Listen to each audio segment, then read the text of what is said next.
এই যে এটা হচ্ছে আমার ছোট ভাইয়ের ক্ষীরা ক্ষেত। তো সে এইমাত্র আমার জন্য একটা ক্ষীরা নিয়ে আসলো। ক্ষীরাটা কিন্তু সাইজে বিশাল বড়। আসলে এইগুলারে আমরা এখন আসলে কি আমরা এই ক্ষীরা দেখে মনে করি যে এটা গ্রামের ক্ষীরাটা খুব টাটকা টাটকা, ঠিক আছে, কিন্তু এটার মধ্যে এখন যে পরিমাণ বীজ দেয় করে, বীজ দিতে দিতে আপ বাড়া হ্যাঁ সেটা আলাপ, মানে এই পরিমাণ বীজ দেয় এটার মধ্যে। এই যে এটা হচ্ছে যে ক্ষীরা ক্ষেতের মালিক, তো এই এইলো অবস্থায় এই ক্ষীরাটা দয়া পরে খায়া দেখলাম যে কেমন লাগে।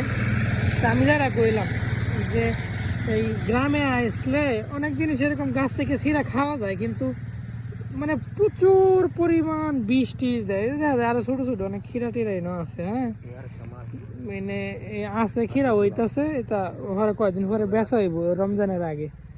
আজকেও তোলা হবে কিছু, আবার বিষ টিষ দিব একটু পরে, বুঝছেন।